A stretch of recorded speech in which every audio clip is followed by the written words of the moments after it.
Aujourd'hui, je suis en compagnie de Raya et nous allons vous parler des oreilles. Les animaux, aussi bien chat que chien, ont deux types de pores d'oreilles. Il y a les animaux à oreille droite, comme Raya et comme la majorité des chats, et les animaux à oreille tombante, comme par exemple les cockers et certaines races de chats, comme les Scottish Fold. Il est nécessaire de contrôler régulièrement les oreilles de son animal, car elles peuvent être le siège d'une inflammation appelée otite. Les animaux avec les oreilles tombantes ont une moins bonne aération du conduit auditif et donc sont prédisposés à avoir plus souvent des otites. Pour le nettoyage des oreilles, il vous faudra une solution spéciale pour oreilles de chien ou de chat, soit sous la forme de dosettes, comme ici, soit sous la forme d'un flacon de grande taille. Ensuite, du coton. Il vaut mieux éviter les cotons-tiges. La technique est assez simple. Pour cela, on approche la bouteille de l'entrée du conduit auditif et on verse un petit peu de produit directement dans l'oreille. Il n'y a aucun risque de blesser le tympan de son chien, car comme vous le voyez sur cette maquette, le conduit auditif des animaux de compagnie est coudé en forme de L, donc l'accès au tympan n'est pas direct.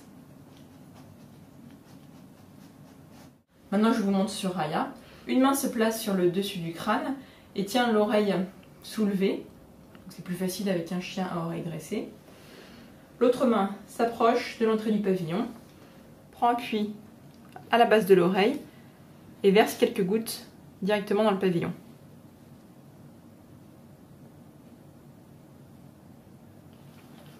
Avant que le chien se secoue, on masse la base de l'oreille.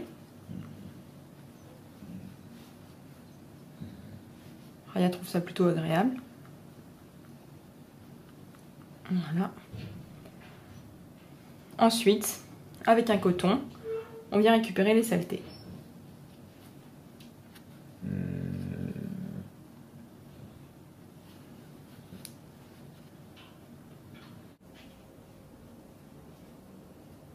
Voilà.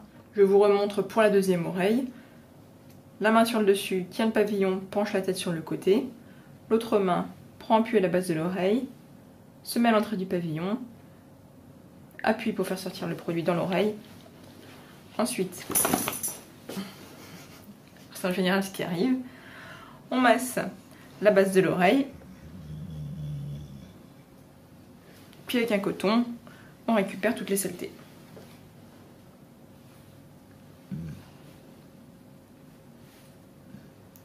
Comme on peut le voir, il y en avait bien besoin. Quelques petites remarques pour terminer. La fréquence du nettoyage des oreilles dépend du port d'oreille. Donc chez un chien à oreille dressée, ce nettoyage peut se réaliser à peu près toutes les 2 semaines. Chez un chien à oreille tombante, le nettoyage peut se faire une fois par semaine. Ensuite, sachez qu'en dehors de cette différence anatomique, oreille dressée, oreille tombante, il existe des animaux avec des oreilles plus poilues. À ce moment-là, il peut être nécessaire d'épiler ces petits poils qui obstruent le conduit auditif, car ils sont une source d'otite à répétition. Sachez enfin que si votre chien a l'habitude de se promener souvent dans les prairies à la saison chaude, il y a un risque d'épis dans les oreilles.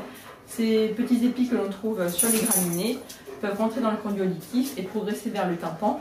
Il est nécessaire de les retirer rapidement car ils sont une source de douleur et d'inflammation pour l'oreille. Et s'il progresse vers le tympan, on peut aller jusqu'à une perforation du tympan. Donc au retour d'une promenade, n'oubliez pas d'inspecter les 2 oreilles de votre chien. Enfin, une dernière remarque, si vous notez que votre chien ou votre chat secoue la tête plus qu'à l'accoutumée, la porte penchée sur le côté ou se la gratte excessivement avec la patte, il peut avoir un problème au niveau de l'oreille, une inflammation par exemple, une otite. Donc dans ce cas-là, le mieux est d'aller sans tarder consulter votre vétérinaire.